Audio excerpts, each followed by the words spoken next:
Good afternoon, everyone. Thank you for being here. And I'd first like to start off by saying how educational, really, it's been looking up this simple phrase. And in the context of other Bible sayings, there's a real wealth, I think, of just on a literary level. There's a real wealth to our Bible in front of us. I had a quick look at some other, I've not looked at the rest of the programme that you've got coming up, but certain Bible sayings such as to bite the dust, can a leopard change his spots, to go the extra mile, or the writings on the wall. And there are many, many others which have come into our English language, haven't they, today, that we understand, and they've got a real resonance. And I think on one level we shouldn't underestimate, or we should value the fact that this book, even on a literary level, has a wealth of lovely sayings and phrases. And of course it's much deeper than that. But I think we should appreciate that, that it is a work of literary genius. So we're looking this afternoon at pride goes before a fall. And this is the approach I'd like to take. We want to have a look at where do we find this phrase in the Bible? Does anyone know off the top of their head which book of the Bible, apart from the person who put the plan together? Any ideas? Proverbs, right. Good. So we're going to learn something, apart from Dave, who knows it already. No, only joking. We want to look at where it is, and more importantly, the context of where it's found, because that's going to hopefully help us explain what it's getting at. And then we're going to have a look at two examples of this phrase in action in the lives of two men in the Bible. Maybe you could be thinking about who those two men might be. You might have someone in mind for that. Then we'll think about the teaching of Jesus, and then most importantly, why is this relevant? Why are we actually talking about this phrase at all? And it is relevant for you and for me. Now, we're only going to look at 4 or 5 Bible passages, so if you can turn them up with me, that will be helpful. So then, first of all, where is this phrase found? Well done, Dave. Proverbs chapter 16. So if you could come there, please, first of all. And really, it's not a direct quote. It's almost a combination of one verse put together here. Proverbs, after Psalms, we've got Proverbs chapter 16. And we'll think about who wrote these as well in a minute. And we want to have a look at verse 18. Where it says, pride goes before destruction, and a haughty or a high spirit before a fall. So that's really where this phrase is taken, Proverbs 16, verse 18, and it's, as I say, it's a combination really of those two proverbs. Pride goes before destruction, a haughty spirit before a fall, and it's a combination of those two. And really, they're saying the same thing, aren't they? So who wrote this proverb, and maybe why did he write it? Well, just keep a finger in Proverbs 16 and come back to the first chapter of Proverbs, and we'll get the answer here in verse 1. So Proverbs chapter 1 and verse 1, where it says, the Proverbs of Solomon, the son of David, king of Israel. So this is a proverb, a book of proverbs of wise sayings written by the son of David, King Solomon. And the reason in verse 2, to know wisdom and instruction, to perceive the words of understanding, to receive instruction of wisdom, justice, judgment, and equity, to give subtlety to the simple, to the young man knowledge and discretion. A wise man will hear and will increase learning. A man of understanding shall attain unto wise counsels, to understand a proverb and the interpretation, the words of the wise and their dark sayings. So, to answer our question, Solomon is the author of this proverb. Pride goes before a fall. And the reason he wrote these proverbs were to give us, the reader, instruction and wisdom, to give us understanding. So that's the reason behind it. So let's have a look at the context now of this proverb. If we come back, please. I want to come back to Proverbs 15, because there's a selection of verses here we'll go through quite quickly, just to give us the context of this phrase. So if we look in chapter 15 of Proverbs and verse 25, it says, the Lord will destroy the house of the proud, but he will establish the border of the widow. So that's quite a strong phrase, isn't it? That God will destroy the house of the proud. So that tells us something about God's view of human beings who are proud. He's going to destroy their house. But he will establish the border of the widow. And what it's talking about there really is the widow who has lost her husband, is a vulnerable, presumably humble character. And God is going to look after and establish and champion the cause of those who are needy and those who are humble. And we'll see that later on. But if we keep on looking in verse 33, the fear of the Lord is the instruction of wisdom, and before honor is humility. And obviously humility being the opposite of pride. This is the context of this proverb. Over in chapter 16 and verse 5, everyone that is proud in heart is an abomination to the Lord. And again, that's quite strong language, isn't it? If we are proud, that's an abomination to God. God doesn't like the proud. So we're getting a bit of a theme here, aren't we? A consistent message about God's view on proud people.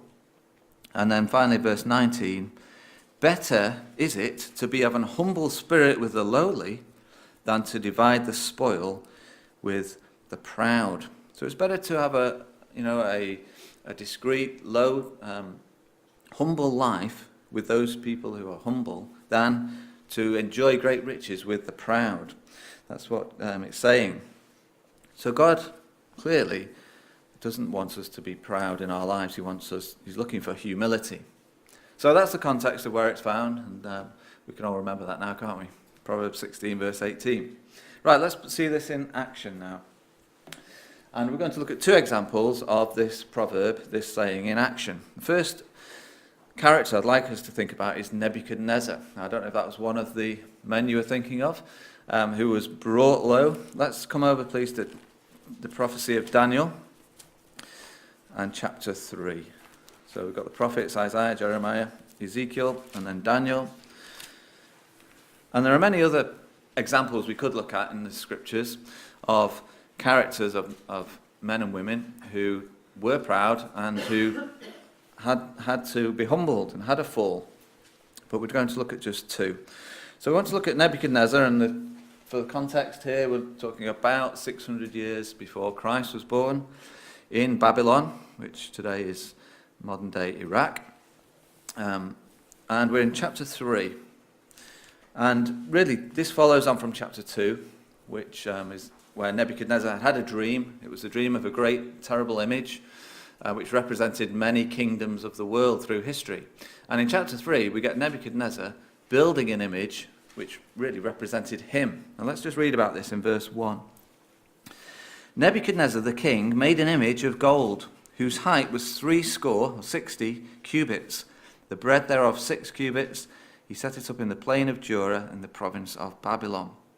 So it was about 90 foot tall, I think, this image, this statue of gold, which was quite a size. You would see it from a long way off, and it represented Nebuchadnezzar. And as we're going to see now in this chapter, Nebuchadnezzar was a tyrant. He was a dictator. He wanted to oppress and manipulate his people. This wasn't a democracy as we like to think we live in now. This was a very powerful king. And what we're going to read about now is how he manipulated, how he oppressed the people in his kingdom. So verse 2, Nebuchadnezzar the king sent to gather all people in society of captains, princes, governors, judges, treasurers, counselors, the sheriffs, the rulers of the provinces. They came to the dedication of the image which Nebuchadnezzar the king had set up. Then the princes, the governors, the captains, the judges, the treasurers, the counselors, they gathered together to this dedication. Verse 4, then an herald cried aloud, to you it is commanded, O people, nations and languages, at what time you hear the sound of a variety of musical instruments here, cornet, flute, harp, sackbut, psaltery, dulcimer, all kinds of music, you fall down and worship the golden image which Nebuchadnezzar the king has set up, and whoso falleth not down and worships shall the same hour be cast into the midst of the burning fiery furnace. So we can see what's happening here, can't we? Nebuchadnezzar is wanting to impress on his people how important he is. He's got this image made to represent him, and whenever the music comes over, I mean, it almost reminds me really of when the loudspeakers come up in the Middle East come out and they call people to prayer. This is a similar thing, isn't it? Whenever you hear this music, all people have to bow down to this image. Now, it so happens that there were some people in Babylon at the time who realized that they shouldn't be bowing down to an idol or to a human king. And they were Jewish. And we see these are Daniel's friends, of course, Shadrach, Meshach, and Abednego. And we read in verse 12, "There are certain Jews who you have set over the affairs of the province of Babylon, Shadrach, Meshach, and Abednego. These men, O king, have not regarded you. They don't serve your gods, nor worship the golden image which you have set up." So here's a resistance to this dictatorship and to this oppression. And we might think, well, for a proud man like Nebuchadnezzar, what would his reaction be? Would it be, well, I understand you have a different religion. You're not prepared to worship my gods. I can tolerate that. Well, no, let's have a look. Verse 13. "Then Nebuchadnezzar, in his rage and in his fury, commanded to bring Shadrach, Meshach, and Abednego. And he asked them in verse 14, 'Is this true, that you don't serve my gods or worship the golden image that I have set up?' And then Nebuchadnezzar gives them another chance, verse 15. 'If you be ready this time, when you hear the music, and you fall down, you prostrate yourselves and worship the image which I have made, well. But if you worship not, you will be cast the same hour into the midst of a burning fiery furnace. And who is that God who will deliver you out of my hands?'" So we learn a lot about Nebuchadnezzar here, don't we? This is all about him. It's about, and really all of the examples we'll look at, it's about man's pride versus the power and almightiness of God. That's really what it's all about. It's about humanism. When we think about our pride in ourselves, it's about us putting ourselves higher than God has said we should. So he says, "Who is that God who will deliver you out of my hands?" There's a challenge here, isn't there?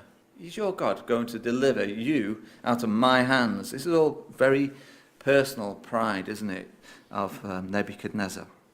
And what these three men say now is quite amazing. In verse 16, Shadrach, Meshach, and Abednego answered and said to the king, "O Nebuchadnezzar, we are not careful, we're not worried to answer you in this matter.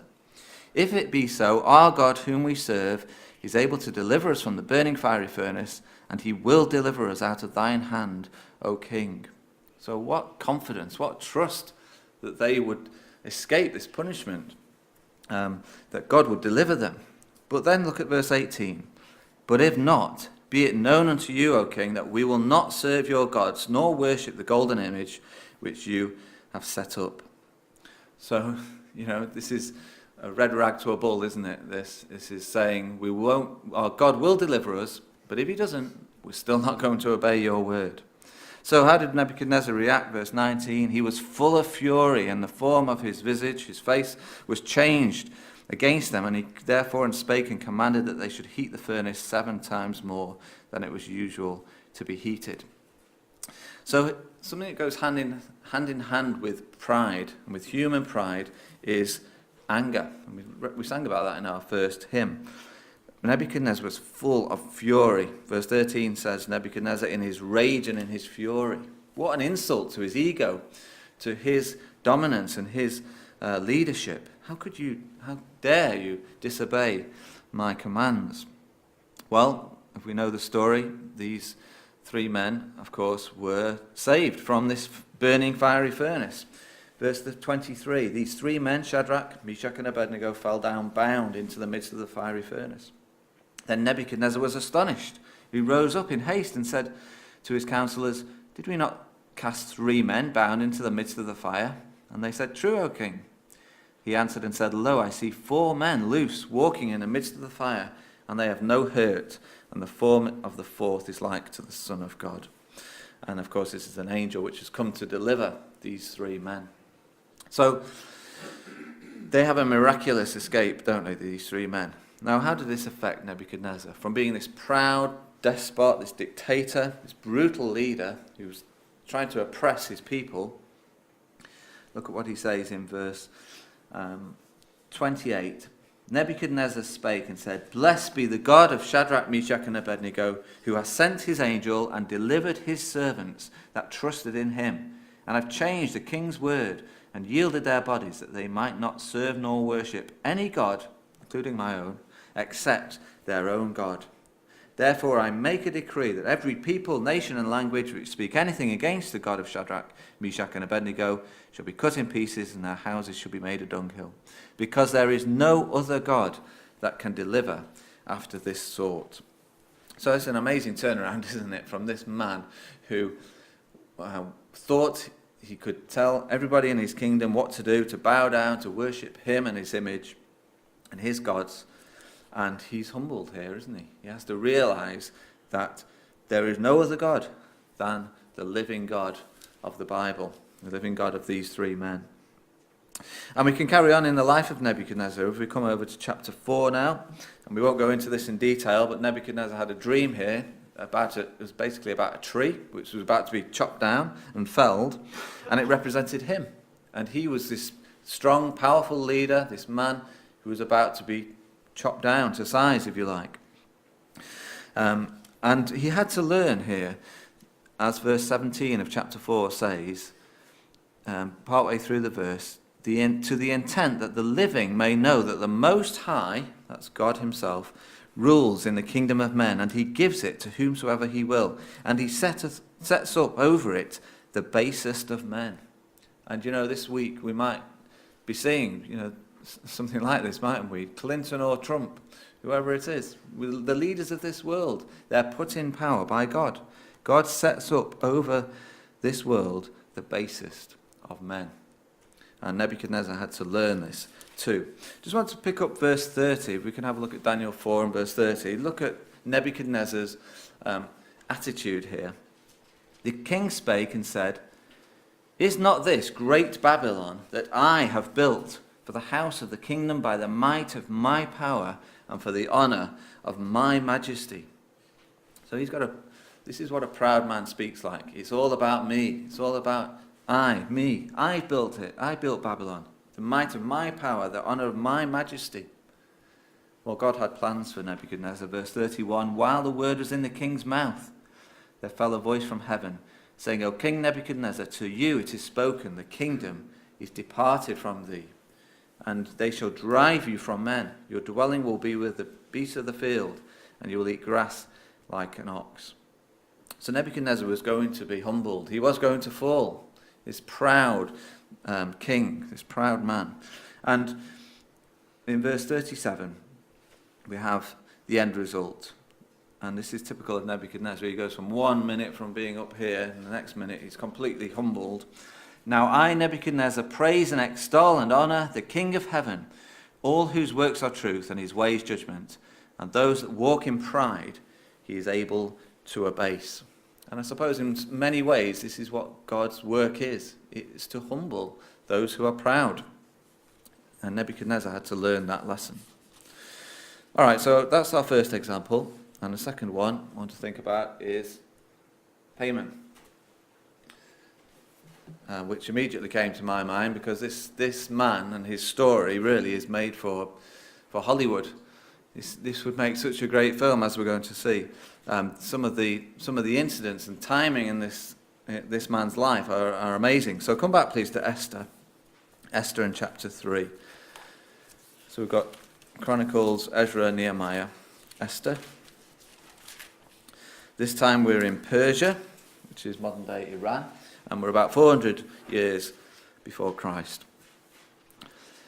And what I want to just point out here in this man Haman's life is how he was promoted and how such a high position in life he got to, and it deceived him because he became very proud. So we look in Esther in chapter 3, and the context here in verse 1, after these things did King Ahasuerus promote Haman, the son of Hammedatha the Agagite, and advanced him and set his seat above all the princes that were with him. So Esther 3, verse 1. So here's a man who's been promoted, who's been advanced, who's been set above, it says. And what a surprise, when he got into this position of power and of advancement, of being promoted, he took advantage. Look at verse 2. All the king's servants that were in the king's gate bowed and reverenced Haman, for the king had so commanded concerning him.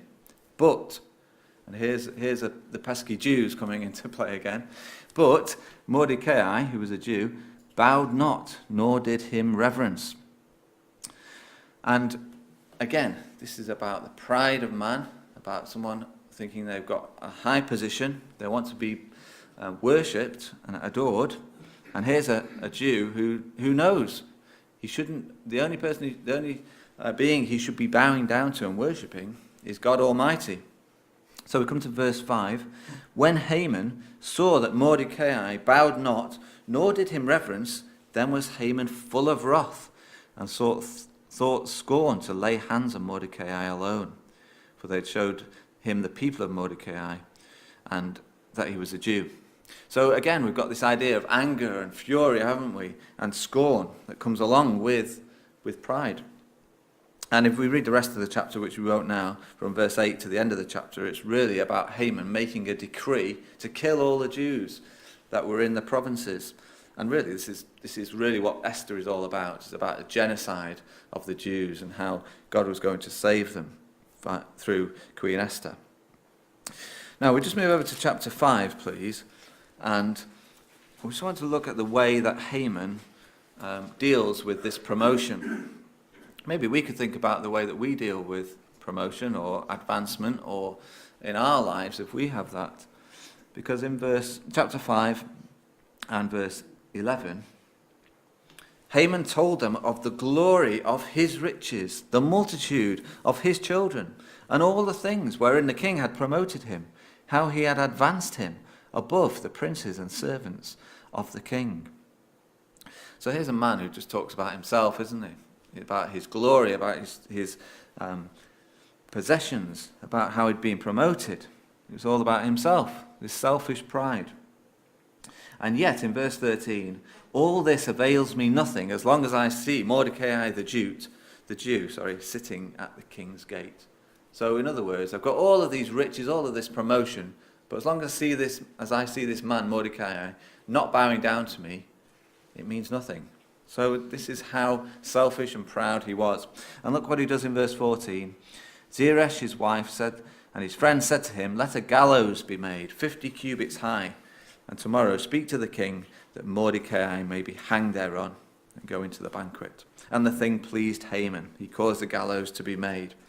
So here's a man who's prepared to hang somebody who doesn't respect him, who is proud. Now we come to chapter 6. And this is the wonderful thing about this book. The tables turn because God in his providence, it's a wonderful part of Scripture really, is that Mordecai, this man who refused to bow down to him, of course, was a humble person. And in fact, he'd saved the king's life many years back. So verse 1 of chapter 6. That night the king could not sleep, and he commanded to bring the book of the records and of the chronicles, to get the archives out. And they were read before the king. And it was found written that Mordecai had told of Bigthana and Teresh, two of the king's chamberlains, the keepers of the door, who sought to lay hand on the king, Ahasuerus. So in other words, Mordecai had found out two people wanted to plot to kill the king. And he'd stopped it. He saved the king's life. And what does the king say in verse 3? What honor and dignity has been done to Mordecai for this? And the king's servant said to him, there is nothing done for him. And here's a quiet, unassuming man who has saved the king's life and has not been rewarded for it. And the king wants to give him a reward. Verse 4, who is in the court? Now Haman was come to the outward court to speak to the king to hang Mordecai on the gallows that he had prepared for him. We can just see this happening, can't we, in film? We can just see the scene set that Haman comes into the court. And the king's servants in verse 5 said to him, behold, Haman standeth in the court. The king said, let him come in. So Haman came in. And the king said unto him, wanting to reward this person who had saved his life, what shall be done unto the man whom the king delights to honor?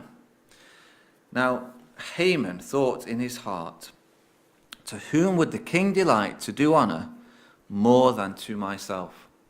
Now, if that isn't somebody who is proud and who is deceitful, who knows that he deserves everything because of his position, I don't know what is.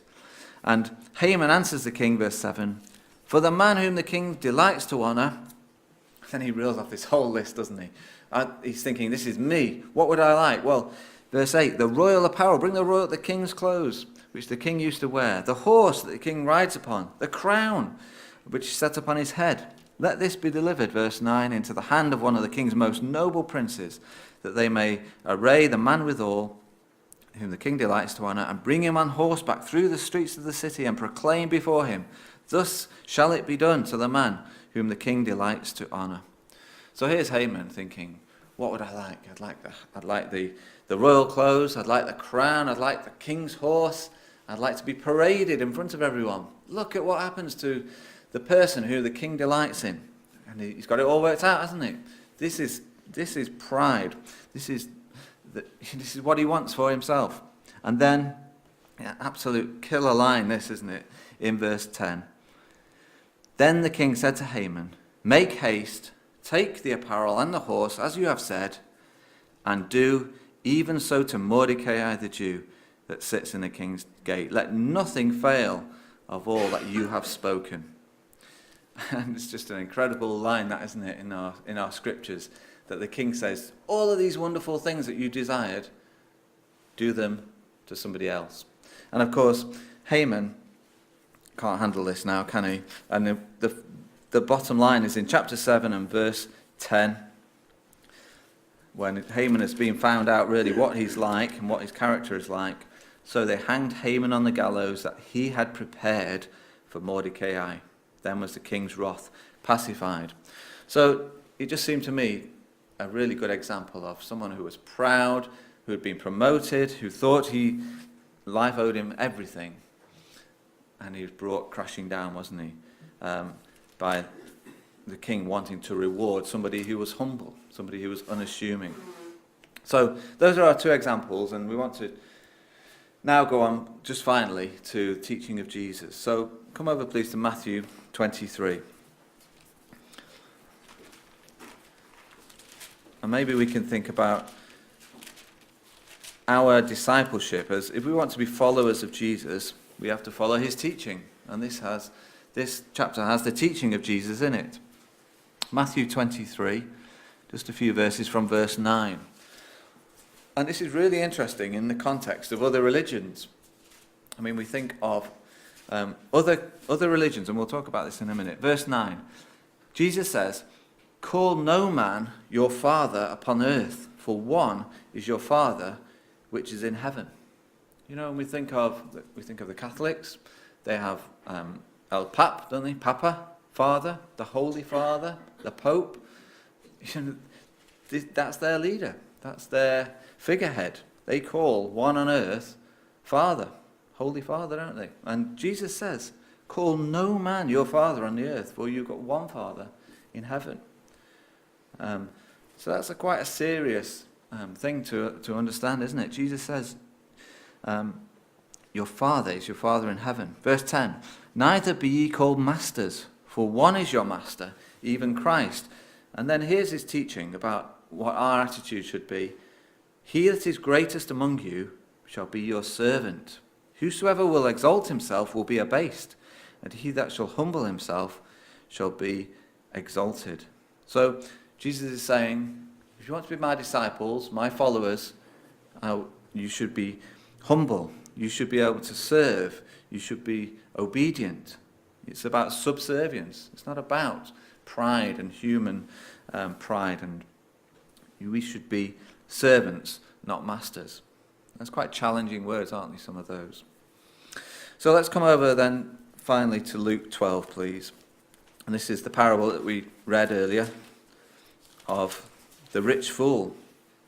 And I suppose in one sense it's really about complacency, this.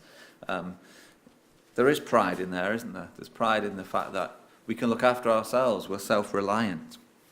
And we won't read it again, but this man, in verse 16, he'd had a good year, hadn't he? He'd had a good crops. He had plenty of food in it. He had more than enough to store up for many years to come. And he says in verse 17, what shall I do with all these fruits? I'm going to build bigger barns. I think it's a bit of an American barn, so I might have to find a better image for that. But he says, I'm going to build bigger barns. I'm going to, and there's nothing really wrong in that, is there? He was thinking ahead for the future. But this is where he went wrong in verse 19. I will say to my soul, soul, you have much goods laid up for many years. Take thine ease, eat, drink, and be merry. And I suppose it's a complacency, it's a self-reliance. He had lost perspective that every breath he took was provided by God, that there's a greater power in this world than ourselves. And he thought, I'm going to just take it easy. I've planned my life's all sorted ahead of me. I will eat, drink, and be merry. But, verse 20, God said to him, thou fool, this night your soul will be required of you. And what will happen then to those things which you have provided? In other words, he was going to die that night in his sleep. And what good was all this planning and this self-reliance going to do for him? And I suppose he'd become a bit like Nebuchadnezzar or like Haman. He had learnt to rely on himself and not to rely on God. And the lesson is verse 21. So is he that lays up treasure for himself and is not rich toward God. So I'm going to finish now by bringing this round to us. And what relevance has this to me? Well, the Bible makes it very clear, as we've said, that God is in control. He rules in the kingdoms of men. It's not man in charge.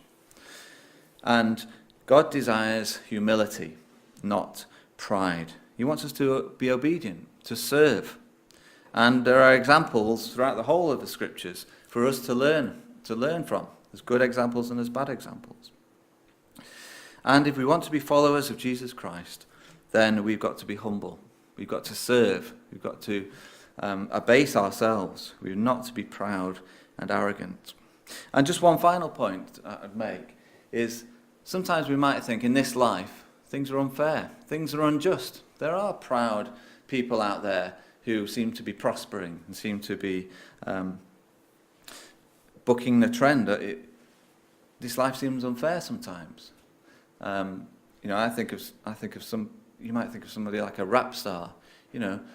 There's so much arrogance and there's so much pride about those people, and you might think, well, that they're having a great time. They're rich. They're living the lifestyle.